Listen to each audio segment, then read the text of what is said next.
Olá a todos, bem-vindos a mais um vídeo do canal e bem-vindos ao segmento novo do Esquema Tático, o Futebol e o Mundo. O nome é provisório, não ficou tão legal, até espero que vocês tragam alguma sugestão para o nome, deixem aqui nos comentários. Então, explicar, né, basicamente o que é esse segmento novo. A ideia é conversar sobre dois assuntos que aparentemente não são tão próximos, mas que a gente começa a estudar um pouquinho mais e ver que eles andam juntos, né? Que é o como o futebol influencia e é influenciado pela política internacional. O futebol é um esporte de massas, todo mundo sabe, é um esporte que acaba mobilizando muita gente e, por conta disso, sempre está, de certo modo, envolvido nas grandes mudanças que aconteceram na história, né? E, bem, para falar hoje do primeiro tema desse novo segmento do canal, trazer uma notícia que já está um pouco mais em evidência, né? Falar de um acontecimento que está acontecendo hoje em dia, um acontecimento que está acontecendo foi ótimo, mas enfim, né? Falar sobre o conflito entre Armênia e Azerbaijão. E primeiro, para entender o que está rolando lá, fazer um pequeno contexto para todo mundo. E são países que acabam entrando em conflito com uma certa frequência. A última vez que eles entraram em guerra foi em 2016. Mas o motivo desses conflitos é uma região que fica no Azerbaijão chamada Nagorno-Karabakh. Nessa região mora uma população predominantemente armênia, que se identifica como armênios, eles têm os mesmos costumes, a mesma religião, e em 88 eles fizeram um referendo para se tornarem independentes e se unirem à Armênia. Esse referendo acabou não sendo reconhecido por ninguém, nem a própria Armênia acaba reconhecendo esse resultado, porém ele foi determinante para uma guerra começar entre o Azerbaijão e aquela população que na guerra foi apoiada pela Armênia. Foi uma guerra bastante longa, durou aí uns seus 5, 6 anos, mas foi até 94 onde houve um cessar-fogo, e nesse cessar-fogo ficou acordado que aquela região do Nagorno-Karabakh seria uma região autônoma a partir dali, mas que continuaria sendo parte do Azerbaijão.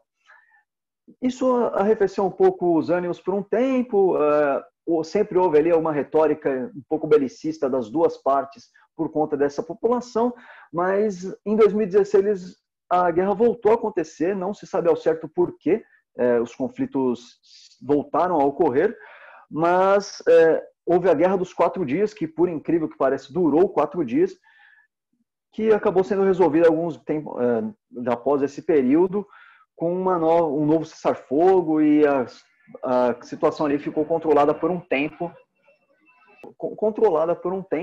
até que agora, nesse início aí de outubro, final de setembro, a situação voltou a descambar, e aí o conflito voltou a acontecer, e ninguém sabe muito ao certo o que está rolando. Pode parecer um conflito meio desinteressante para nós brasileiros, até porque a gente está longe do conflito, apesar que pelo menos aqui em São Paulo tem uma grande população armênia, mas é um conflito que acaba mexendo muito com o interesse de muitos países, porque tem dois grandes atores envolvidos indiretamente no conflito, a Turquia, que acaba apoiando o Azerbaijão, e a Rússia, que tem uma boa relação com os dois países, mas tem um pacto, né, de apoio militar com a Armênia. Então mais um episódio de não vou dizer uma guerra fria, mas um confronto ali velado entre Turquia e Rússia naquela região da Ásia Central. Bem, dito isso, onde é que essa relação complicada, belicista, influencia no futebol? A gente não... como são dois países que têm sua rivalidade bastante acentuada, a UEFA geralmente evita de colocar eles para se enfrentarem. Porém, nem sempre ela consegue. Em 2008, para a eliminatória da Eurocopa de 2008, os dois países acabaram caindo no mesmo grupo das eliminatórias e teriam 2 jogos envolvendo essas seleções. Um seria em Baku, que é a capital do Azerbaijão, e sim, a quinta série em mim sempre dá risada quando eu lembro que a capital do país é Baku, e o outro seria em Yerevan, na Armênia. Então, porém, existia esses 2 jogos agendados, mas a UEFA não conseguiu garantir a segurança para esses dois jogos ocorrerem, e ela mesma acabou cancelando. O resultado foi que tanto o Azerbaijão quanto a Armênia acabaram terminando as eliminatórias de 2008 com 2 jogos a menos, exatamente por não haverem garantias de que aquele jogo pudesse ocorrer para as eliminatórias. Além disso, né, acho que o caso mais emblemático, né, que todo mundo lembra, né, quando falam de Azerbaijão e Armênia, é o caso do Mkhitaryan, na final da Europa League, que foi entre Arsenal e Chelsea. A final foi em Baku, no Azerbaijão, e o Mkhitaryan, por ser um jogador armênio, ele não viajou para lá. Como os dois países têm essa rusga diplomática, nenhum deles se reconhecem e nenhum dos dois dão vistos de entrada para nacionais do outro país. Então, o Mkhitaryan, como um jogador armênio, como um cidadão armênio, ele não poderia entrar no Azerbaijão. Apenas para ficar claro, tanto a UEFA, quanto o Arsenal, quanto a própria Federação do Azerbaijão trabalharam de alguma maneira para fazer com que o Mkhitaryan tivesse condições de ir ao país e disputar a partida, mas ele, juntamente com a família dele, acabaram preferindo não ir por toda a repercussão que poderia ter e até pela própria questão de segurança dele. É um conflito que a gente vê que ainda é bastante vívido nessas duas populações. Bem, no final, melhor para o Mkhitaryan, que evitou de passar vergonha na final. O Chelsea deu uma sacolada no Arsenal e acabou levando o título, e o Mkhitaryan acabou sendo poupado de jogar essa goleada, mas fica o registro dele não conseguir ir para o país onde o jogo ia ocorrer, ele não conseguiu ir fazer a sua função, o seu trabalho, por conta desse conflito. E um outro episódio que é bastante, não tão lembrado, mas que tem relação com essa questão do Nagorno-Karabakh, é o time azeri chamado Karabakh, que há uns tempos atrás ele foi bastante noticiado por ter conseguido chegar à fase final, à fase de grupos da UEFA Champions League, e enfrentou o próprio Chelsea. O Chelsea tendo alguma coisa aí com esse conflito que está sempre envolvido, né?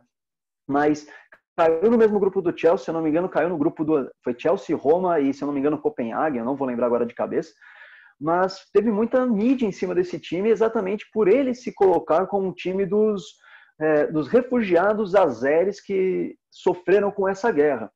Então, é um time que se apresenta dessa maneira, é um time que tem uma militância muito forte pela reunificação do Nagorno-Karabakh, que hoje é chamada de República de Áustria, para se juntar novamente ao Azerbaijão, e é um clube que, por conta dessa visão, tem ganhado bastante notoriedade e bastante antipatia dos armênios, né? É importante lembrar também que essa equipe do Karabakh, ela jogava em uma das cidades que foram mais afetadas pela guerra, que aconteceu em 89 até 94, teve que se mudar para Baku, a capital, então até hoje ela manda os jogos na capital, no estádio olímpico da cidade. E por ter toda essa mudança de uma cidade para outra, acabou sofrendo por uma crise financeira bastante longa e bastante acentuada. O time quase chegou a cair para a segunda divisão, porém acabou sendo patrocinado por uma empresa estatal do Azerbaijão, e aí houve uma grande injeção de investimentos e o time começou a ganhar tudo, tanto que hoje é o atual hexacampeão azeri. Então são 5 anos, aí, quase 6 anos enfileirando o título um atrás do outro, para você ver como esse time cresceu por conta desse apoio estatal, que de certa forma também é utilizado para mostrar para dar luz e holofote a essa população azeri que acabou sendo deslocada por conta da guerra, né? Bem, pessoal, basicamente é isso. Primeiro vídeo, eu espero que vocês gostem. Deixem aqui os comentários, se você gostou, se você não gostou, achou que eu estou falando um monte de bobagem aqui e não tem nada a ver com o que eu estou falando, enfim. Comentem também episódios que vocês acham que valem a pena a gente comentar aqui, fazer um episódio sobre. E não se esqueçam também de deixar o seu like, o seu dislike, compartilhar o vídeo para todo mundo que você acha que vai gostar e se inscrever no canal do Esquema Tático também, né, amigo? Porque senão, você como é que vai ver os próximos vídeos, né? E aproveita que você já vai se inscrever, caso você já não for inscrito, e toca o sininho aqui da notificação, que fica mais ou menos aqui, eu não tenho certeza, mas é para você receber sempre as notícias quando a gente posta alguma coisa nova. A gente tem postado bastante coisa, então é bem capaz de você perder alguma coisa que a gente está colocando no YouTube. No mais, muito obrigado a todos, uma ótima semana a todos e um grande abraço, até o próximo vídeo, tchau, tchau.